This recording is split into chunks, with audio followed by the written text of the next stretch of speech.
Cordial saludo, muy buenas noches. Para el cierre, hoy lunes festivo nos acompaña el colega Felipe Sarrú Díaz Granados, habitual colaborador de nuestros espacios, un periodista que ya tiene un recorrido por encima de las 4 décadas y bueno, es un personaje lleno de anécdotas, alegre, es folclórico, apasionado por el fútbol, por el periodismo, por la música, por la lectura y por la escritura. Y lo hemos invitado con las buenas noches, Felipe, porque pues el pasado 12 de octubre se celebró en Colombia el Día del Periodista. Y un día antes se celebraron, digamos de una manera muy triste, se conmemoraron más bien los 41 años de la tragedia del Estadio Alfonso López, donde nuestro invitado pues hizo un extraordinario documental periodístico. Bienvenido a Ahora Noticias. Carlos Julio, buenas noches, ¿cómo está? Hoy cambiamos de escenario, ¿no? Sí. Es usted el protagonista. Sí, gracias.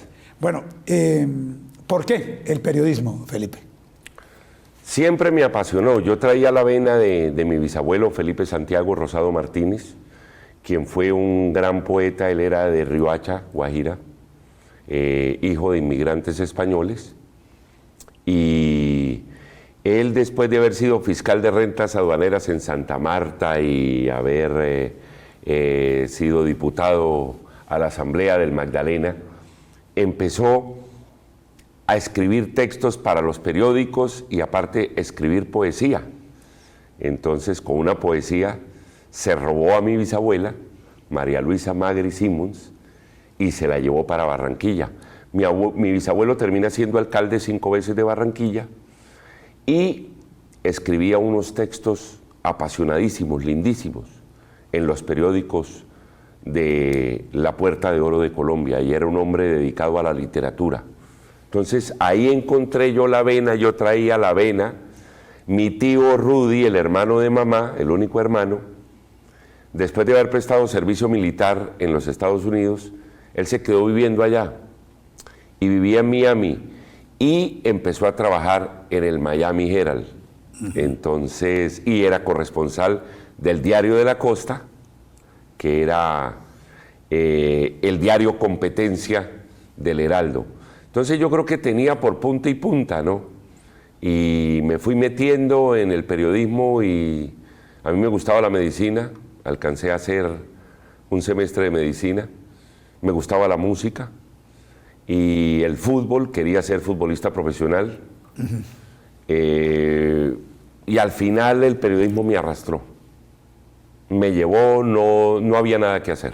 Esa vida suya periodística está llena de anécdotas. Sí. Pero antes de entrar a hablar de pues, lo que ha sido su pasión, su trasegar por los medios de comunicación, me dicen que usted se voló del cuartel. Usted lo habían fichado ya cuando en eso lo reclutaban a uno. Sí. Y se voló. ¿Cómo es la historia? Estábamos estudiando en el Caldas y nos sortearon a 15 estudiantes. Nos presentamos el 11 de enero del año 83 y Edith de Serrano y Jorge Serrano, Edith Ulloque de Serrano, una barranquillera, amiga de mi mamá, vecina por demás, dueños de Radio Bucaramanga, en donde yo arranqué, le dijo a mi mamá: Mariela, no vas a mandar ese pelado al ejército. Mi mamá sí tenía muchas ganas. Mi comportamiento disciplinario no era el mejor en el colegio. Mi acudiente era el rector. Entonces se podrá usted imaginar lo que era yo en el colegio. Ajá. Y entonces papá pues estaba nervioso porque yo me iba para el ejército. Entonces hablan con un mayor del ejército barranquillero, lo llevan a un paseo a la finca de Jorge y de Edith aquí en Ritoque y le dan un cariño para que me ayude. El día que me presento con mis compañeros, el mayor se me acerca y me dice: no puedo hacer nada porque trajeron médicos y gente de Bogotá. Entonces, hermano, me da pena con Edith, con su mami, con su papi, pero o se queda y se va para el Miguel Antonio Caro en Bogotá, o para el Guardia Presidencial, o vuélese. Le dije: ¿cómo hago, mayor? Dijo: salga caminando y váyase. Nosotros estábamos detrás de la iglesia hacia atrás había unos alojamientos, ya nos habían enviado a los comedores, Cuando yo vi esa carne toda doblada, 3 granos de arroz, 3 frijoles, una sopa ahí, un vaso de Fresco Royal, yo miraba, yo dije, no. Entonces me abracé con mis compañeros, lloramos y les dije, me voy. Salí caminando y cuando llego a la puerta, la que da para, o tú coges para Los Pinos Sí, o bajas sí. por toda la 14. Y yo llegué a la portería y me llamó un soldado. Lanza, lanza. Yo la verdad lo confieso, yo me oriné del susto. Yo caminé, a mí se me hizo eterno esa caminata por ese parqueadero. Y el tipo me dijo, le dije, sí señor, dijo, usted me puede colocar esta carta. En la esquina había unos buzones de postal. Creo que la carta iba o para Carmen de Chucurí o para San Vicente de Chucurí. Yo nunca supe dónde metí yo esa carta. Y desde ahí hasta mi casa, que yo vivía frente a la Casa del Diablo, al lado de José Manuel Jaimes y del Cita, los dueños del Diario del Oriente, donde usted trabajó, donde usted arrancó su carrera periodística. Yo creo que yo batí el récord del mundo en todas las distancias. Usain Bolt no existía al lado mío. Volé y al otro día estaba en Estados Unidos. Me volé del ejército. No estaba para eso. No, eran tiempos distintos, difíciles. Sí. Bueno, Felipe, y usted precisamente inició en febrero de 1981 y el 11 de octubre sucedió esa tragedia. Usted se llegó a imaginar, usted estuvo en ese partido, Sí. se llegó a imaginar que luego usted generaría un especial periodístico como los televidentes han podido verlo, porque hemos hecho 1 o 2 versiones. La última, la de ayer, hace 8 días, el 8 de octubre, pues mostrando esa semblanza con desgarradores testimonios, con detalles que muchos desconocían. Yo me acuerdo porque también tuve la oportunidad de estar ese día como periodista de vanguardia en el estadio Alfonso López. ¿Usted se imaginó eso? Jamás. Mi hermano y yo tenemos una doble militancia. ¿Por qué doble militancia? Porque nosotros nacimos siendo junioristas por mi abuelo. Mi abuelo en el 66 junto a Mario Abello Lobo, Alberto Mario Pumarejo y 8 o 9 señores más, traen de vuelta al Junior, que había desaparecido 13 años del profesionalismo, y lo traen de vuelta.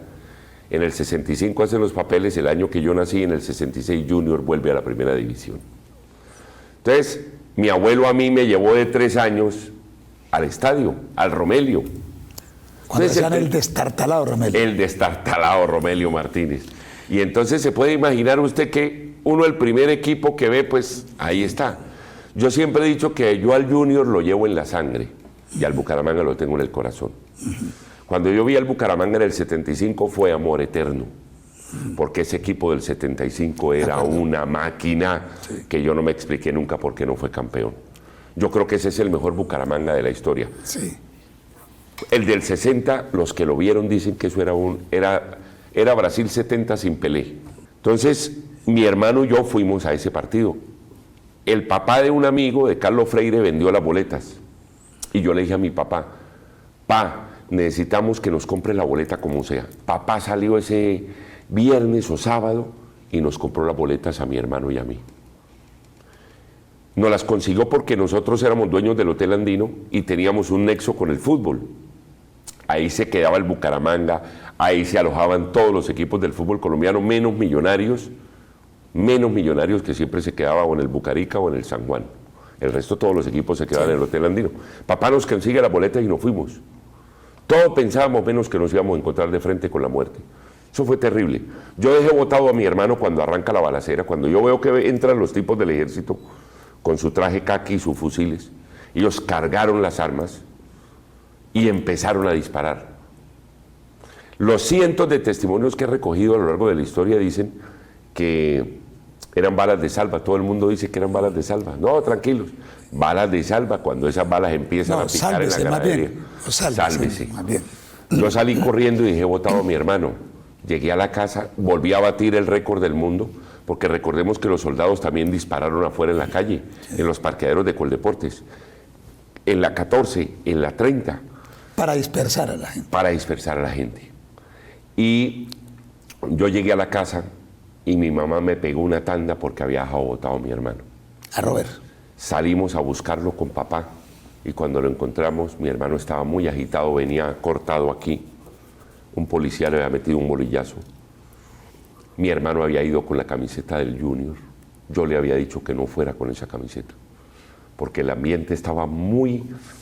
Olía a pólvora esa tarde en el estadio CJ. Olía a pólvora, la verdad. Y yo determiné por investigar esto hace unos 10 años. Yo viajé a la Argentina, entrevisté a los jugadores argentinos del Junior, del Bucaramanga. Aquí en Colombia hice lo mismo, recogiendo testimonios, haciendo reportería, para tratar de buscar la verdad. Y el año pasado me ocurrió una cosa lindísima. En los 40 años. El año pasado. Linda. Yo estaba en el estadio, me habían invitado a un evento que había en el estadio. Me había invitado el doctor Omar Lenguerque. Y yo estaba en el mesón de la tribuna oriental. Estaba con Ernesto Alvarado y el camarógrafo que se llama Jorge. Si me están viendo, un abrazo para ellos. Yo estaba aquí y allá a unos metros, como decir donde está el televisor que está a su espalda, hay un lavaplato. De pronto se abrió la llave. Yo volteé a mirar. Estos me miraron y yo los miré. Estábamos los tres. Se abrió la llave y empezó a salir agua, el chorro completo de agua. Después de quedarnos paralizados, reaccioné y caminé un par de metros. Cerré la llave. Yo pensé que era agua que había quedado en el tubo y se había salido. No. Cerré la llave. En ese momento sentí algo, se lo digo de verdad. Sentí el agradecimiento de las víctimas. Y yo sé que, porque ahí en ese sitio, frente a nosotros, fue donde mataron a Germán Martínez, el muchacho del barrio La Victoria, al que le metieron 2 tiros en la espalda, de fusil G3, unas balas así de grandes. Sí, algo o sea, paranormal, una situación. Yo sentí, y se lo puedo preguntar a Ernesto y a Jorge, nosotros nos quedamos, yo no me asusté, yo sentí que era el agradecimiento de ellos porque nunca los olvidamos. Yo jamás los olvidé. ¿Usted cree que esa historia está 100% contada o todavía faltan muchas cosas para mostrar? Faltan. La semana pasada me llamó un soldado, vive en Piedecuesta, estaba en el batallón, hacía parte del batallón de reacción, se montó en los camiones que llegaron al estadio. Lo que pasa es que él se quedó por la tribuna norte. Él se quedó por la tribuna norte y él me dice que los soldados que entraron disparando eran boyacenses, que muchos eran boyacenses. Yo tengo un dato de que también había soldados de la costa norte colombiana, porque hace unos años me escribió un soldado que estuvo en la masacre, que hizo parte de ese pelotón de reacción. Cuando yo le dije que quería hablar con él, me bloqueó y se desapareció. O sea, hay Yo cosas. tengo testimonios de varios soldados. Y a muchos les dijeron piérdanse, y a otros los trasladaron. Los trasladaron de batallón, los trasladaron. El ejército nunca reconoció y no lo han hecho 41 años después, porque ellos sienten que si lo hacen, reconocen ese crimen y se meten en un problema. Yo nunca entendí por qué la Comisión de la Verdad no incluyó esta masacre en el texto, mi querido padre de Ru. No, y es muy importante ahora que se dice que esta semana viene el Defensor Nacional del Pueblo, Camargo, viene precisamente Carlos Camargo. a rendir un informe sobre eso. Yo creo que sería el momento indicado. Bueno, Felipe, eso lo marcó a usted, sin duda. Igualmente, usted ha contado cuando nos reunimos detalles muy importantes en su carrera periodística. De hecho, usted ha sido punzante, ha sido crítico, ha recibido amenazas, y amenazas muy serias. Le tocó igualmente ir a una cárcel aquí en Colombia de máxima seguridad, casi que a pedir, como se dice, a clamar por su vida. Sí. Yo empecé investigando el fútbol colombiano en la década del 90. Pero yo trabajaba en Caracol, y cuando uno trabaja en Caracol o en RCN, no le permiten muchas cosas. Sí, no hay libertades. No. Entonces, yo, en el año 2000, el primer contacto con un árbitro lo tengo en Manizales con el árbitro del partido América Bucaramanga. Flavio Rojas, si mal no es su nombre, si mal no recuerdo. Yo yo trabajaba con Sky Televisión y yo hacía informes para su noticiero de Grand Prix de Señal Colombia. Entonces, yo fui a cubrir un partido, Once Caldas Santa Fe, que ganó Santa Fe 1-0 con un gol de un delantero uruguayo. El equipo ese lo dirigía el Pecoso Castro. Cuando estaban los equipos para salir a la cancha, me lo encontré, él estaba de cuarto árbitro. Le dije, ¿qué hubo, Flavio? Yo estaba con Martín Alonso Henao. ¿Qué más, hermano? ¿Bien o qué? Le dije, venga, a usted lo arreglaron para el partido contra el Bucaramanga, ¿verdad? El primer partido, el árbitro lo nombran. El técnico del América era Chiqui García. Y el árbitro lo nombran 15 días antes del partido. Ese era un árbitro de confianza de ellos, de González Alzate. Sí. Y lo envían a hacer la vuelta. Y yo le dije, Flavio, dígame la verdad, ya pasaron 4 años. Y él solamente se reía. Se reía. Le dije, bueno, le dije una grosería que no la voy a decir aquí en público, pero le dije, venga, hermano, dígame la verdad. Y se reía. Pero no me negó nada. O sea, el que cayó y... Ahí empiezo yo a investigar el arbitraje en Colombia y en el 2001, a mí me llaman los árbitros, yo cubría Dimayor, Federación y Difútbol en Bogotá con Caracol. Y yo era el hombre de confianza de Iván Mejía. Como Iván Mejía no podía acercarse a Álvaro González Alzate y a todos estos de la federación, pues me mandaba a mí. Y entonces yo tenía mis fuentes ahí adentro, varios árbitros, y me llamaron un día en el 2001. Felipe, andate a Bucaramanga, conseguiste este tipo, se llama Milton Ochoa, ¿lo conoces? Le dije, sí, claro, el cuarto hombre aquí en Bucaramanga. Háblate con él que ese man va a prender ese ventilador. Por un motivo que no recuerdo, yo creo que salía de viaje, yo le dije a Hermes Díaz, Hermes, anda al Colegio Reina de la Paz, entrevista a este man, háblate con él y ese man va a soltar la bomba, va a hablar de esto, esto y esto. A mí ya me habían llamado 3 árbitros, 3 árbitros de Bogotá y uno de acá de Bucaramanga. Después me llama otro árbitro de Bucaramanga, Henry Cervantes y Daniel Wilson Gómez. Cuando Milton Ochoa destapa eso, Hermes llega ese día con la bomba y la suelta en RCN. Eso fue una noticia nacional porque este tipo contaba cómo era el arreglo de los árbitros y de los partidos. Yo cogí el material, yo quedé sentado en la cama cuando escuché a Hermes hablando con Luis Alfredo Césped y con Pachi Andrade y con Chalo González y todo. Eso fue, a Hermes lo entrevistaban de todos los canales de televisión porque Milton Ochoa se tuvo que perder. Milton Ochoa revela la operación Nazar, que significaba no a sobornos arbitrales. ¿Ya? Sí. Que era que los árbitros botaban la banderola, cuando se alineaban en la cancha botaban la banderola. Si botaban la banderola para el lado derecho era que no los habían arreglado. Si pivoteaban el balón era que el billete no estaba completo. Si levantaban una mano con una banderola para la izquierda, entonces era que ya el billete estaba. Tenían unos códigos. Ah, claro, unos códigos, sí. Entonces nosotros revelamos eso. En aquella época se destapa la corrupción arbitral. Hermes y yo hicimos un informe genial sobre el tema y empecé a recibir amenazas, porque yo empecé a sindicar a la gente de Cali, del América, o sea, a los Rodríguez. América de Cali, sí, a los Rodríguez Orejuela, y a mí después me tocó ir a hablar con él, porque a mí me iban a matar. Aquí vino su hijo a Girón, en el parque de Girón citó unos árbitros, yo revelé cómo cuadraron un partido de eliminatoria con una terna colombiana que pita Argentina, Ecuador, y ese resultado ayudaba a Colombia. Arreglan esa terna y esa plata la entregó un empresario barranquillero. Se la entregó a un árbitro santanderiano y el árbitro vino y entregó el dinero. Es más, con esa plata que entregaron, ese árbitro se compró una camioneta. Entonces, cuando yo revelo todo eso, revelo que habían matado a un árbitro por allá en parapente, volando en parapente en el valle, y a otro lo matan en Italia, a mí se me vino el mundo encima. Yo también había enfilado baterías contra la gente que manejaba el Bucaramanga, que era Luis Fernando Yepes.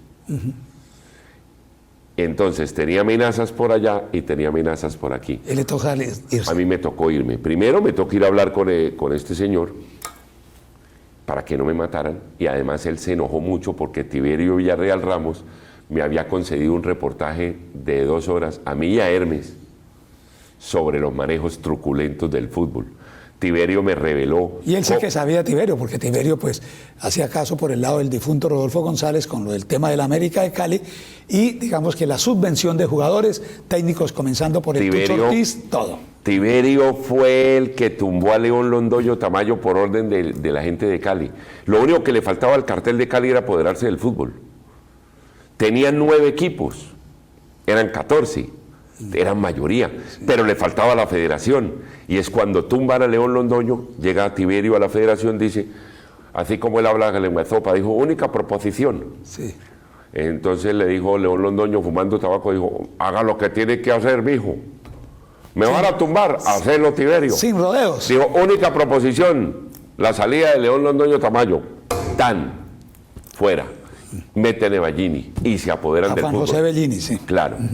Entonces, es cuando Chiqui García entra a manejar la selección Colombia en el 91. Yo fui a esa Copa América, claro, en Chile. En Chile. Fui el jefe de prensa. Fue el jefe de prensa, exactamente. Y en el 92 contratan a Maturana en América, entonces, por eso es que Pacho Maturana vuelve a la selección Colombia, porque va a la América de Cali y se echa de enemigo a la gente de Medellín. Bueno. Entonces, todas esas historias yo las empecé a contar, y más lo de Tiberio, entonces eso enojó a ese señor. Y me tocó ir a hablar con él para que no me mataran. Y aparte después me tocó irme para la Argentina. Yo me fui para Cúcuta inicialmente, Venezuela y Argentina. Fue una época durísima porque papá tenía cáncer, mamá tenía cáncer, a los dos los diagnostican con 4 meses de diferencia. Y mi señora estaba embarazada. Fue una época dura, Carlos Julio, crítica, dura, solo. Me tocó solo, comérmela solito. Pero se salió adelante. Fue duro, sí, bueno, fue duro. Felipe, listo. Sí, lo sentimos y es algo para lamentar. Y creo que no hubo mucha solidaridad en el momento, ¿cierto? No. Fue muy poca. No. Yo, pues, bueno, tengo que decir, cuando yo fui y recurrí a la COR, a mí Fernando Fiallo, que en paz descanse, me dio una carta autorizada por ustedes, por la Dirección Nacional de la COR. Pues yo con esa carta no me servía de chaleco antibalas, pero por lo menos encontré un respaldo. A mí me protegió el ejército. Mi suegro era militar de inteligencia y gracias al ejército, el ejército me salvó a mí la vida. Yo al ejército, al glorioso ejército de Colombia, con el que he tenido mis disputas por este tema del 11 de octubre, pero eso no sí, no es la institucionalidad, sino algunos hombres. Exactamente, entonces yo les tengo que agradecer que me salvaron la vida, me ayudaron. Bueno, el tiempo se nos acaba, Felipe, para rematar, llegando a la actualidad, lo de el sábado, el triunfo del Bucaramanga, ¿cómo un equipo cambia en 24 horas? Tan raro, ¿no? Aquí tuvimos al Piripi Osma, donde sí, está sentado. Lo vi. Y pues el tipo agradecido con todo, pero bueno, los jugadores definitivamente tienen el sartén en la mano y deciden cuando un técnico tiene que irse. Los jugadores, yo le pregunto a los directivos es la visión que uno puede tener, la lectura, Felipe. Yo le pregunto a los directivos del fútbol colombiano y a los del Bucaramanga, ¿y los jugadores para cuándo? ¿Hasta cuándo van a estar estos tipos manejando el vestuario, manejando el plantel, haciendo lo que les da la gana? La semana pasada hicieron lo que quisieron, sacaron a Piripi Osma. Ese penalti de Dairo Moreno, a mí no me vengan con cuentos. Yo toda la vida he visto fútbol, yo veo fútbol desde los 3, 4 años. Yo tengo 57, voy a cumplir 58 años. Yo jugué eso y jugué bien. Entonces, a mí no me vengan con engaños. Este equipo tiene una indisciplina terrible. Estaban bebiendo 2 días antes de un partido de fútbol, ¿usted puede creer eso? Estaban de rumba. A Piripi le hicieron lo que quisieron, se fueron para conciertos y Piripi lo permitió. Les dio largas. Alcahueteó. A estos tipos no se les puede dar largas, Carlos Julio. Yo sí soy de la línea... Una línea como la de Jorge Luis Pinto. Pinto. Yo soy de la línea de Ochoa. Yo soy de la línea de Pecoso, de esa línea. Cuando Pecoso se fue a ir de acá, yo lo llamé, a mí me dio una tristeza con Fernando, a quien quiero y admiro y respeto. Le dije, Pecoso, te sacaron. Sí, Felipito, ¿quién es? Le dije, este y aquel por esto y esto. Y Pecoso todavía son tipos tan buenos que son tan inocentes. De la misma experiencia que tienen se vuelven hasta inocentes. Entonces, no puede ser posible. Entonces, ¿qué? Anoche, sí, ganaron, antes de anoche ganaron. Ah, no, entonces, tan raro, ¿no? Sí, cómo gana. Lo deja uno pensando. Y contra Junior, dice Piripi, tuvimos al Junior, lo encimamos, pero no la metimos. ¿Cómo? Y los Carlos goles Julio. que vota. No, es decir, aquí contaba y extra. Armando contó muchas cosas. Pero bueno, el tiempo nos acaba. Muchas gracias, Felipe. No, gracias a usted. Y bueno, pues hemos querido pues aprovechar esta media hora de Oro Noticias hoy lunes festivo porque pues alrededor de nuestro invitado, como los decíamos al comienzo, el 12 de octubre, el Día del Periodista en Colombia, Felipe se ha caracterizado, ustedes lo han escuchado, por sus investigaciones punzantes, pero bien cimentadas. Muchos éxitos. Gracias, Carlos Julio. Un abrazo para todos y una feliz noche. Los esperamos mañana, cuando estaremos en punto de las 7:30 de la noche, aquí en Oro Noticias, para estar bien informado.